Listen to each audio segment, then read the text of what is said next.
2022 was a year filled with things. Some of the things were good, some of the things were bad. Where am I going with this?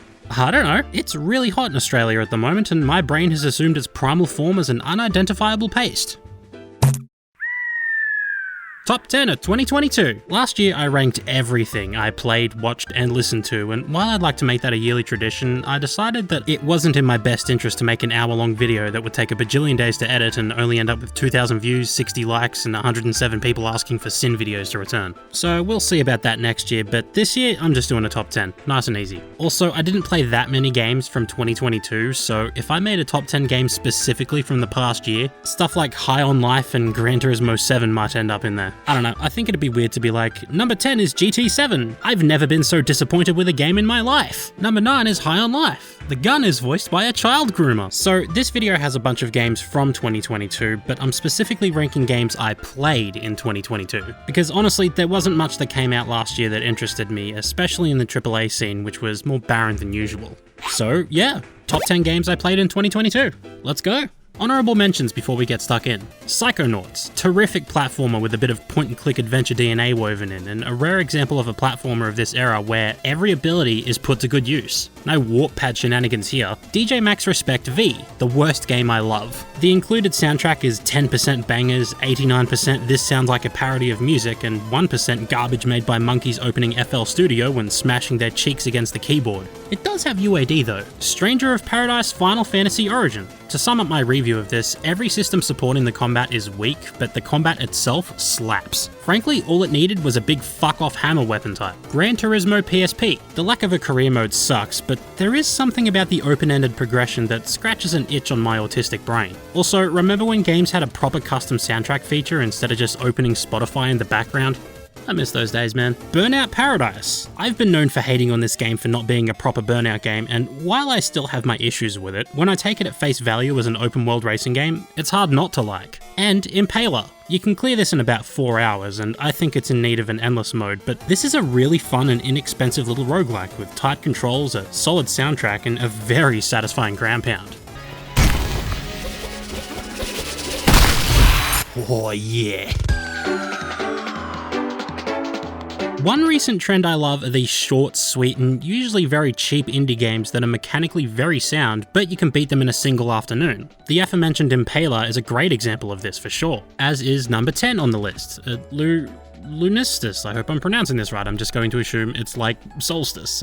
YouTube pronunciation tutorials, help me out. Lunistus. Perfect, thank you. It immediately gets points for having a Tanuki as the main character, no bias, I promise. But Lunistus is a short, punchy, and incredibly fluid platformer that, even though I beat it in just under 2 hours, has the production value and polish of a game that I would gladly pay many times its asking price for. A few have likened it to Sonic, and I guess there's a bit of Blue Blur influence in there, but I'd say it feels more representative of the late 90s era of platformers as a whole, with a simple control scheme, a fast pace, and a grainy, low-poly aesthetic ripped straight out of the PS1. There's a good chunk of replay value, with collectibles to find, a story that's sort of off to the side but still deep enough to engage with, and unlockable characters from other indie games you can play through the whole game again with. Most importantly though, is that it's just fun to play. Hana's jump and spin attack are very satisfying, and there was no point in time where I felt like after I'd fallen off the level, the controls had failed me. There's also plenty of variety throughout the game's 7 worlds and 14 individual levels, not counting bonus stuff I haven't unlocked yet. From water slides to bouncy umbrellas to a level where platforms flip on and off to the beat. I love these levels so much, man. This is really only at number 10 because I want more of it, dang it. 2 hours isn't enough to contain such a tight, enjoyable little platformer, but unlockable characters means there's reason to run through it multiple times. Plus, the developers confirmed they're already working on a sequel. Even so, $7 for this good of a game feels illegal, and if you're any kind of platformer fan, you really owe it to yourself to play it.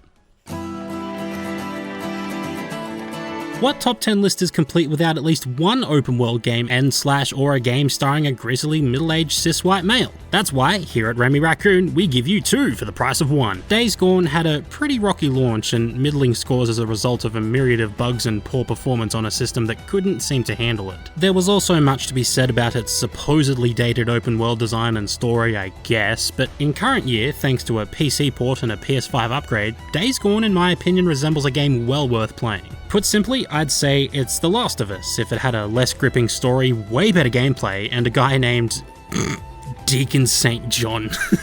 Now, you do have to put up with a bit of a weak start, a directionless narrative where you do odd jobs for settlements while Deacon occasionally sobs about his missing wife and complains about having to find fuel for his bike for the nth time. But once the story gets going, it's surprisingly captivating. You can have this one back, but only if you promise to ride me as much as you ride your bike.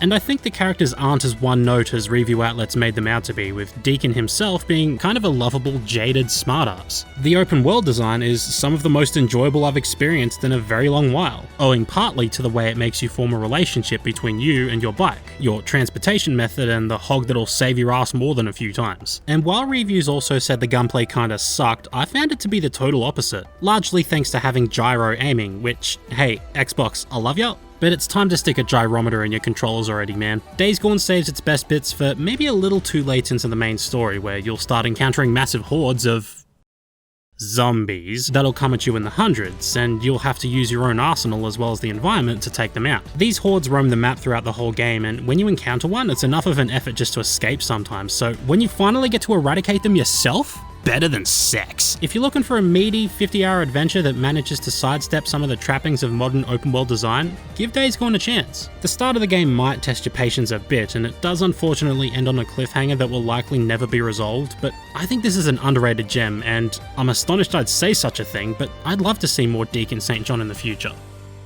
Put my dick in your mouth. Last year, Jesus Christ, I reviewed the Saints Row reboot, a game that had an idea.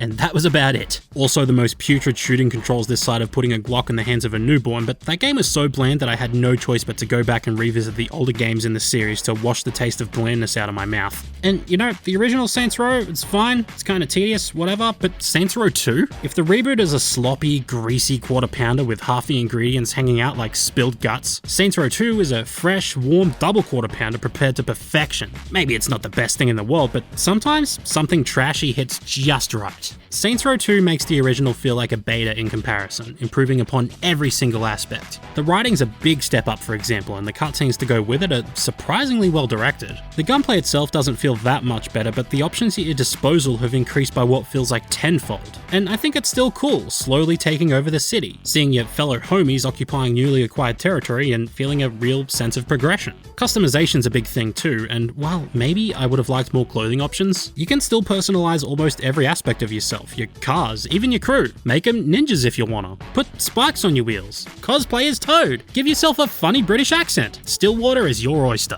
I like Grand Theft Auto and all, but there's something inherently more pleasing about Saints Row's flavor of unrestricted carnage. And while people will say Saints Row 2 doesn't take itself seriously, I think it takes itself very seriously. It's all serious business. Stupid shit happens all the time in this game, but the occupants of this world see it as totally normal. Their fast food chain is called Freckle Bitches, and their most popular menu item is called The Fist, and they accept this as the norm. They pull up to a forgive and forget, and suddenly all the cops chasing them don't give a shit anymore, and they don't bat an eye at that. To them, crazy hamburger is regular hamburger. And I think that's what makes Saints Row 2 so beloved, even if fans of the game never consciously acknowledge this. Also, it has the Dillinger Escape Plan in the soundtrack, so it's automatically a perfect game.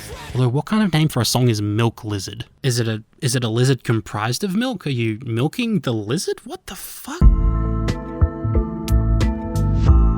At the time of writing, this is my game of the year. Damn, that aged poorly, huh? I still love Stray, make no mistake. Just turns out that I made my judgment a little bit too soon. And a few games that came out later managed to surpass it, at least for me. But I still think Stray is worthy of all the awards and nominations it got last year because it is genuinely such a neat little game. I think the idea of exploring a city no longer occupied by the humans that built it, and instead by robot fellas who mimic the ways of human life even if they don't exactly understand it, is a cool idea for a story, let alone a game. And if you were a human or even a robot exploring this world, I think Stray still would have been neat, but the fact that you're playing as a little guy makes it so much cooler. It's a great mix of open-ended parts where you explore at your own pace, with more tense bits that have stealth and pseudo-combat, so it's not just this constantly chill game where you're a cat and that's it. There's a lot more to it. And while sometimes the controls can get in the way, I think it's incredibly fun exploring these dingy back alleys and neon-lit districts in ways that other games simply wouldn't allow you to. It's like if it was Cyberpunk 2077, but you were a cat instead. And honestly, that sounds way cooler than the Cyberpunk we actually got. I'm sorry, Keanu. It's less than 6 hours long, and it's available on PlayStation Plus Extra or Premium or whatever the stupid service calls it, the middle tier. So while I think it's worth full price for sure, if you've ever got Sony Game Pass, I think you're morally obligated to play this. It's the closest thing we'll get to a Puss in Boots game. A good one.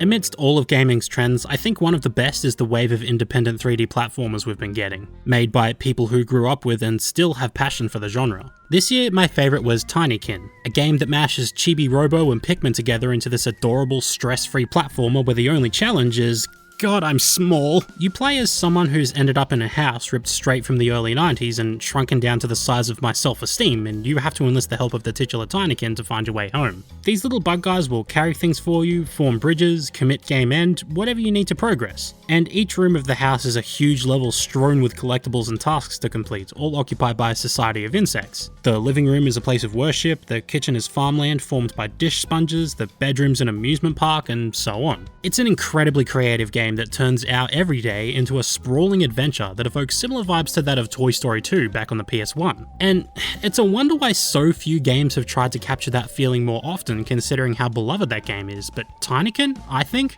does it much better. Mostly because it's a modern game with better controls, but it really nails a feeling of discovery and exploration, and I also think it's nice just being able to explore this place without threat of enemies halting your progress. Admittedly, short, laid-back games with minimal to no combat is kind of a theme with this list, and we will be seeing one more instance of it later on, but I'm really loving these quote-unquote wholesome games flooding the market recently, and I'm glad that there doesn't seem to be any signs of the genre hitting the brakes anytime soon. And look, yeah, I'll always love my Ratchet & Clanks and Wolfensteins and all that, games that have combat and test me beyond how do I reach the thing. But guys, real talk, I am perpetually tired, and sometimes, well, recently a lot of the time, these games are the kind of games I need. So yeah, don't sleep on Tinykin. I mean, you'll crush them if you do, they're only small little guys, but also this is one of the best examples not only of a wholesome game, but a 3D platformer in general. Also, the cutest dang sound in existence. Despite not continuing with the Need for Speed retrospective I started a few years ago, I do still want to play and maybe talk about all of the games in some way at some point. So I've been slowly working my way through the series. Admittedly, most stuff beyond Undercover is unexplored territory to me, but while I have dabbled with 2010's Hot Pursuit in the past, it took me beating it fully last year to realize how fucking cool it is. I was a bit wary of the brake to drift control scheme as I thought it was going to dumb things down a bit, but honestly, considering what came out before it, that was a pretty dumb assumption anyway. Either way, Hot Pursuit's controls and physics are so close to perfect for me. The drifting feels so satisfying, and unlike so many other games in the franchise, I feel like I'm in control while doing so. As of writing, I'm up to the 2015 reboot, and the drifting in that teeters between passable and is this a drift or fucking ping pong? And the Criterion era of Need for Speed feels the total opposite. I also didn't expect to enjoy playing as a cop so much, but I had such a blast with it that I ended up beating all the cop events way earlier than all the racer ones. Unfortunately, this does mean I'm a bastard by association, and the only good cop remains that one guy from Red Dog. Bless his heart. There's so much to love about Hot Pursuit. I love the locations you get to drive through, and the visuals have aged pretty gracefully. Keep in mind you're looking at the remaster here, but Seacrest County has got to be one of my favourite maps in the series, let alone racing games in general. It's got a real sense of speed that more modern racing games lack, the soundtrack's a banger even if it forces me to listen to Jared Leto every time I boot it up, and it's just long enough so as to not outstay its welcome. The only things I'm iffy on are the final leg of the racer events sticking you in a Koenigsegg or a Bugatti the whole time, which is kinda, I don't know, whatever. Would have liked a bit more variety there. And on PC, the remaster is locked to 60 FPS, which in current year is a bit cringe. Even so, this is a game I'd happily recommend not only to fans of the genre, but people inexperienced with racing games in general. It's very easy to pick up, not necessarily difficult to master, but always exhilarating.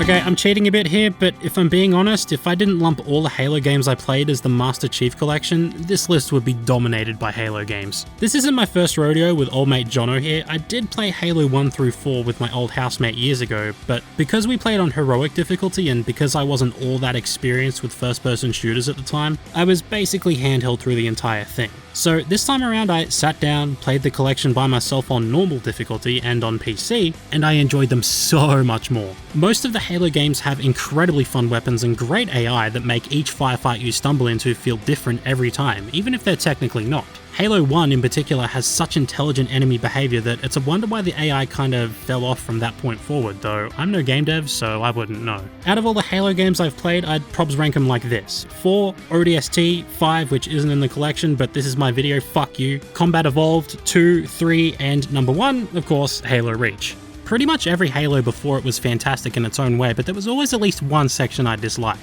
The sections in 2 where you have to hold your ground for a time, Cortana in 3, the so-called open world in ODST, basically everything from the library onwards in Combat Evolved, while Reach is just amazing from start to finish. Even the ship level is at least a cool spectacle. But I wouldn't rate Reach that much higher than other Halos, and that's why I'm counting the Master Chief Collection as a single entry, because the whole thing is excellent. Maybe I'll do a video on these games someday because there's a lot to talk about, a lot to love, a lot to critique, but I guess I also have to beat Halo Infinite first, and I don't know what it is about that game that sucks the soul out of me when I play it, but I played about 4 hours of it, uninstalled it to make room for Yakuza Kiwami 2, and sort of forgot about it. Oops. Still though, I think it's incredibly cool that 343 basically said, hey, so you know that beloved FPS franchise everyone loves? Instead of charging people $30 for each individual game, let's throw the whole thing into a single package, include pretty much all the multiplayer stuff, and maybe even remaster the second one. Genuinely one of the best value games currently available, even if it includes Halo 4. The big fuck off hammer balances things out though. One thing I've been doing over the past few years is trying to branch out and step out of my comfort zone when it comes to what I play. Normally I'll find myself wrapped up in a good racing game or platformer, maybe an RPG if I'm feeling peckish.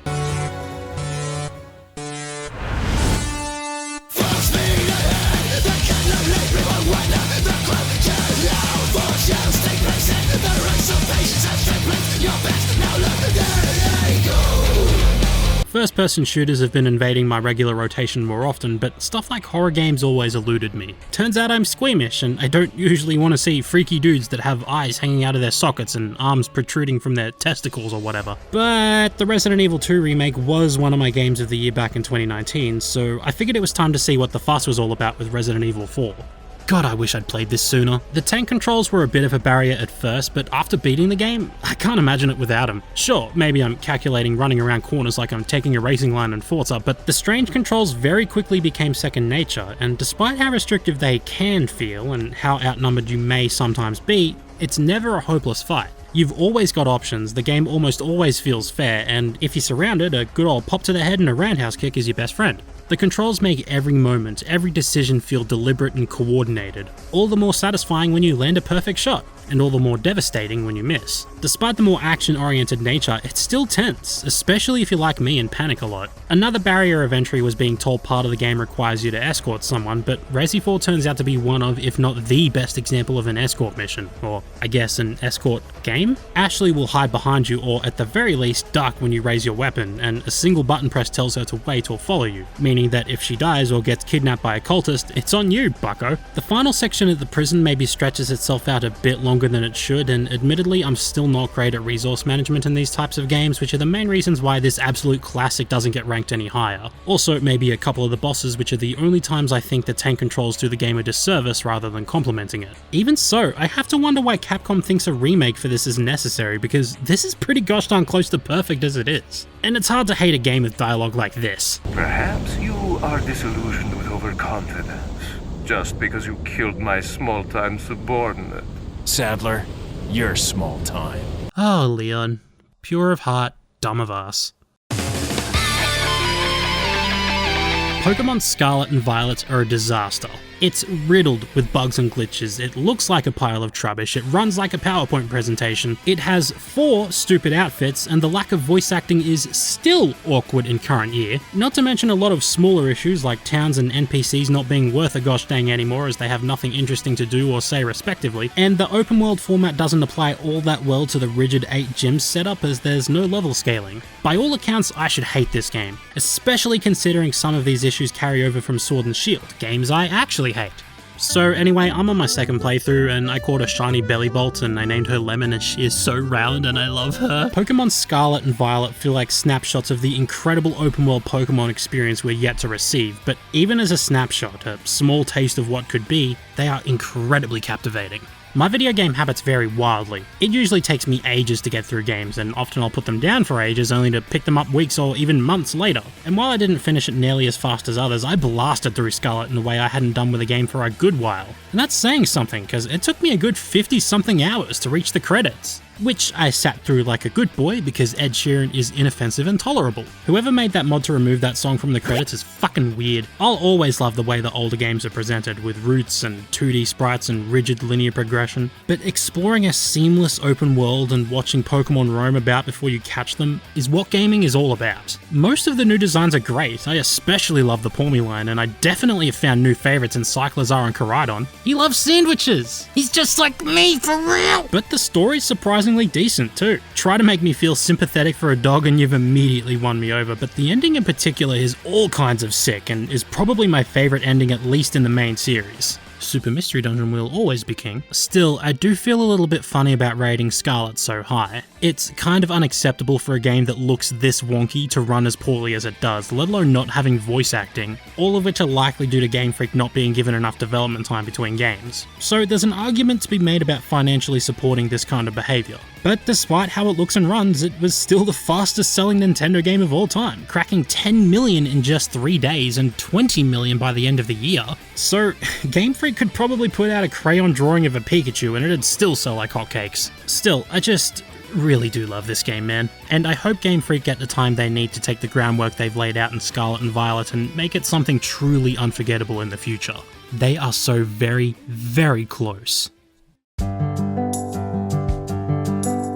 I played a lot of games in 2022, 52 of them in fact, and that's not counting games I'm still playing through like God of War, Returnal, Pokemon Legends Arceus, Earthbound, Golf Story, Dragon Warrior 2, Yakuza Kiwami 2. That was actually a game I said I hadn't finished on the top 78 of 2021 video. I am very ashamed, but still, that's a lot of video games. One of them was an open world Pokemon game, something I've always wanted. Another was potentially my new favourite Need for Speed. There was some tough competition this year. And yet, this plucky little game about a low-poly lizard smacking cardboard cutouts of slimes and collecting new friends like Jiggies and Banjo-Kazooie is the one that slides right into first place.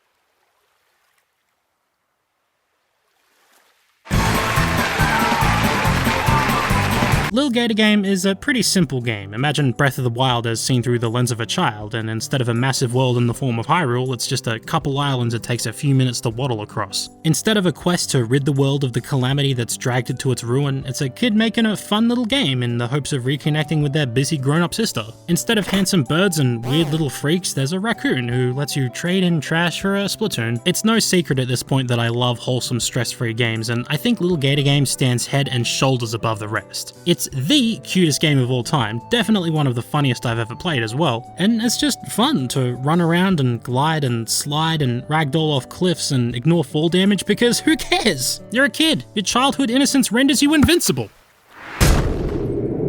You know when you finish a game and you just kinda lean back in your chair nodding with a big grin across your face and you're just like, heck yeah.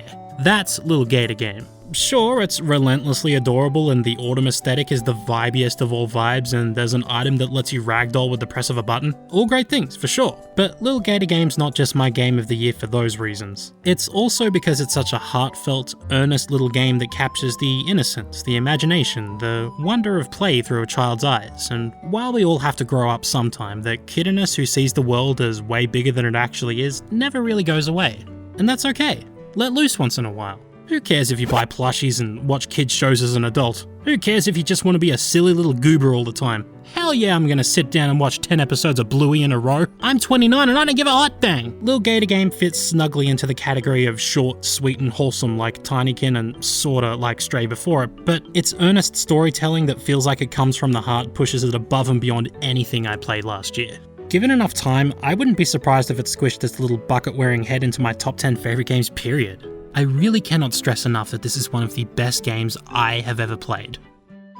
It really did need a big fuck-off hammer though, so actually my game of the year is Tinkaton. Not Pokemon Scarlet, just Tinkaton. Ooh, I love you, my little freak!